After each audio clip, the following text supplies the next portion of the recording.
Duo Security is an information security company in Ann Arbor, Michigan. We specialize in a thing called two-factor authentication, which verifies a user's identity through something they know, like their password, and something they have, like their phone. One of the drawbacks of the previous generation of multi-factor authentication solutions out there is that it's inherently phishable.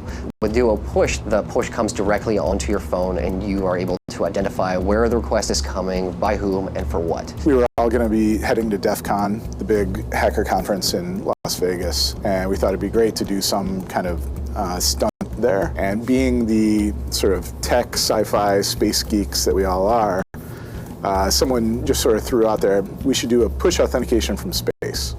And everyone got real quiet for a second after a couple chuckles, and then we were like, actually, we could do that.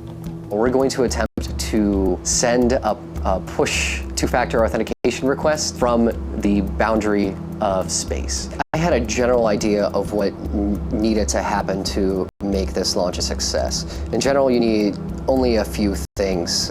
You need a giant latex balloon, a crap load of helium, and something to send up. The primary payload is an Iridium sat phone that is hooked up to a Raspberry Pi. On the Raspberry Pi, we'll be looking to see when an actual Duo Push comes in. And when that does, we'll actuate a finger to come and push the accept button on the phone. We needed a place to actually launch the balloon from, so we settled for this little town called Nipton, California. And I mean, if we run another 100 simulations, there's going to be another 20 dots over Dead Mountains. Yep. The plan is the plan.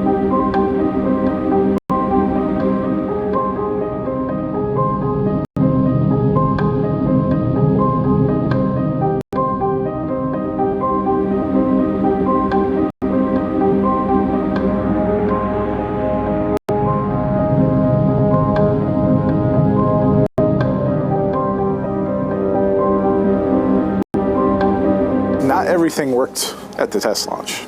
You know, the recovery of the balloon and the payload went well. We got a lot of good footage, but some things did not go to plan. Communications with the satellite phone did not work. The other thing that didn't work was some of the cameras actually crapped out. There's 3 hours, 24 minutes available. 3 hours, 54 minutes. This one it has 3 hours, 20 minutes remaining. So we never even actually got to see the ultimate height from the cameras that were on the payload. They died about halfway up.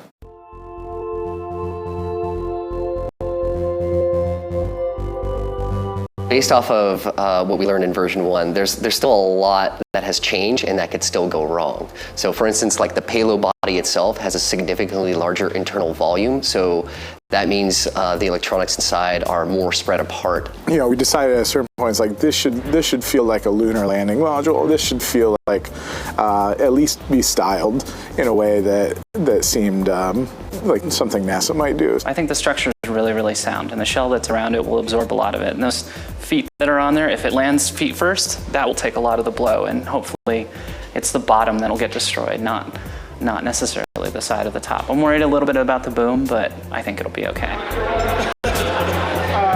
Who here has used Duo or Duo Security?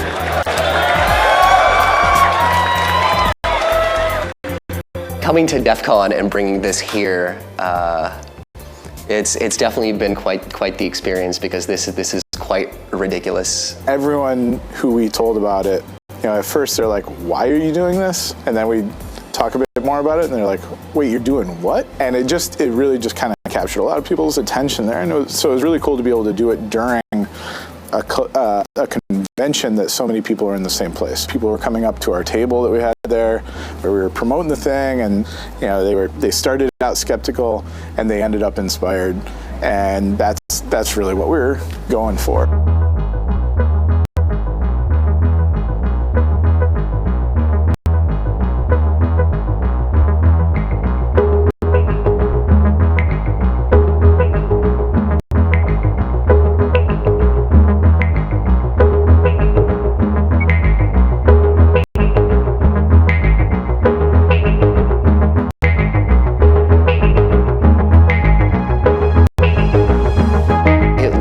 like we're gonna hit 30 kilometers up, flight time of right around 2 hours.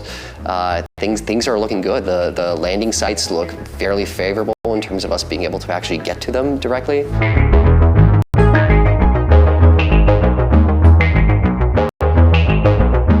Looks similar. Looks very similar. I don't think the weather forecast has changed at all.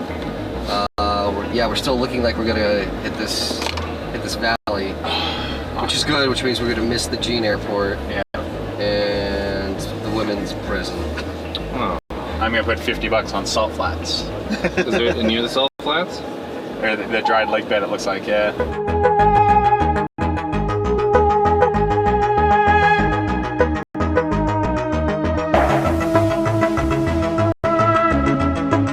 We will actually prove, for some of you out there, that the world is actually round. So that's or at least the GoPro lenses. yes, or at least the GoPro lens is round. We went out there with like a field army of cameras and people to film that stuff, as well as another half dozen people just to help with the balloon. I mean, once you start filling that balloon, somebody's got to be holding on to that the whole time. And when I was holding it, like so many times, I just pictured myself like, oops, and this thing just away from us. And then the whole thing, and all of that would have been live streamed, so that would have been extra embarrassing. We're also going to be using these strings to attach the payload and the parachute.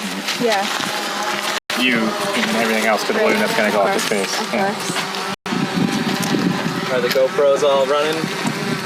Yep, GoPros are good to go according to Rick.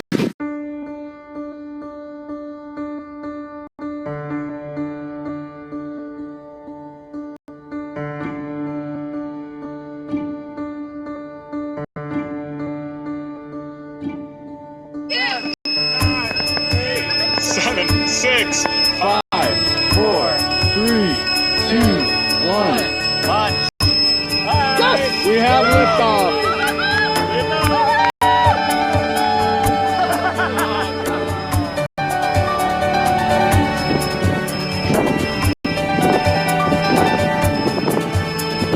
As soon as it started going up, there was some initial spin from the tangling of the line a little bit, because we gave a lot more lead for the balloon itself from the top of the parachute itself, because I wanted to not obscure the sat phone antenna as much as possible.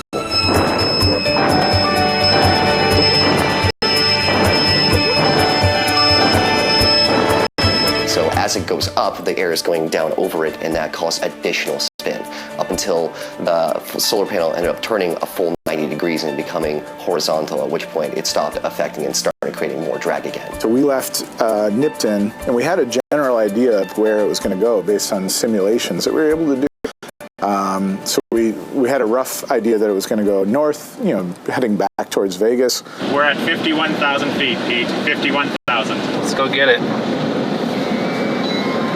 So logged in, now gonna try to call the payload. We are waiting for the phone to actually receive the Duo push request, actuate the finger, hit the accept button, and then talk back with Duo services on the ground. All through this really, really tiny, very, very laggy, very, very lossy and unreliable pipe right now. Come on, welcome, Professor.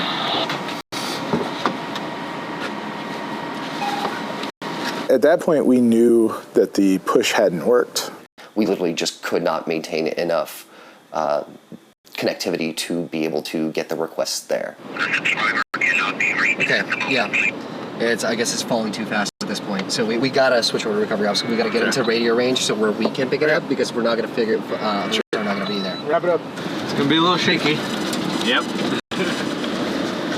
So we were able to get about 1.5 miles from where we last saw it end up. And then we just geared up, got a bunch of water, and headed out into the desert.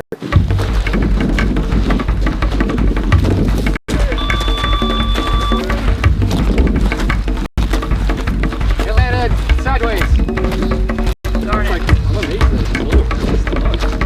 Oh, look at solar panels moving. Flapping in the wind. It's there.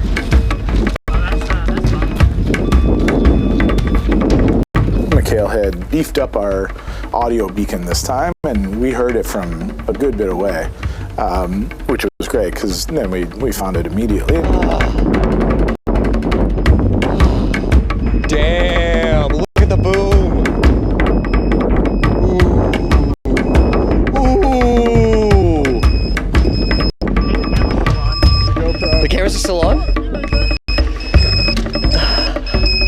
a satellite antenna. The next thing that we needed to do was check the cameras. This was the critical moment. Like, did we get the footage that we wanted? And we had some really, really mixed results. Some of us are like just extremely excited to find it. Some of us are immediately going into what's on the cameras. I got to see if this worked. What went wrong? What went right? Like, I wasn't quite ready to celebrate just finding the thing, because we had done that before. I wanted to see what was on these cameras. Like, you know, we weren't done yet.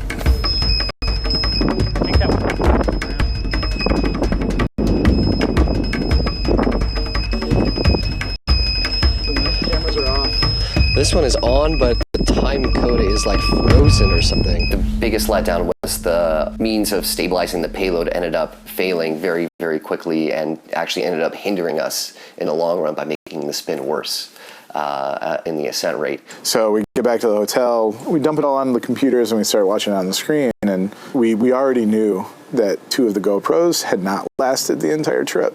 So I was worried about, you know, the third one. If 2 of them went bad, and the third one showing it caught footage, did it really? Like, did it actually? Because the other 2 had 9 minutes of footage, and we had one that had 2 hours. And it's like, you know, we're all just pulling for this one camera to have held out the entire time.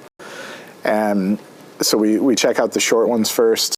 You know, there was some pretty excessive spin on the payload, so some of those, even those short camera angles, were a little tough to watch. But then we pulled up the shot from the boom arm, scrubbed right to the part where we get to 100,000 feet, and it was just like boom.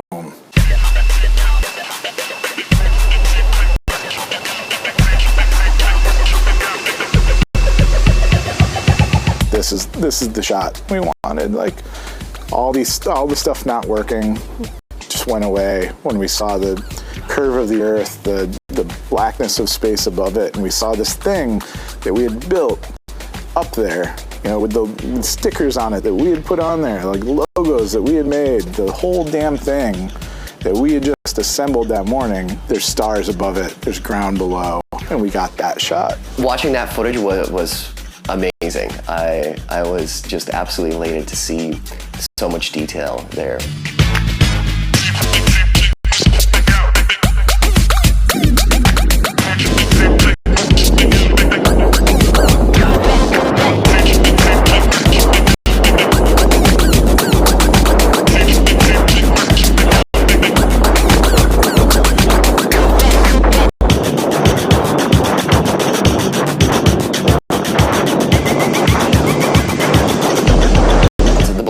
We could see it, like all the cables slack, and it started its descent back down. First, it was very, very smooth, just coming down, kind of pitching a little bit before there was enough air to actually catch the parachute itself. And then it started turning into this crazy double pendulum, which I had never expected to occur. So we had the payload at certain points above the balloon itself, looking down. It was quite insane.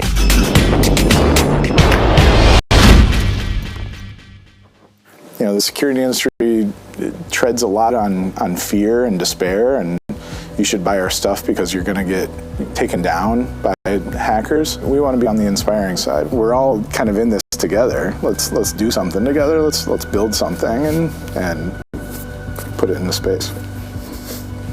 I kept getting messages from people about the live stream as they were following along. I was completely blown away that we managed to maintain the live stream for that long.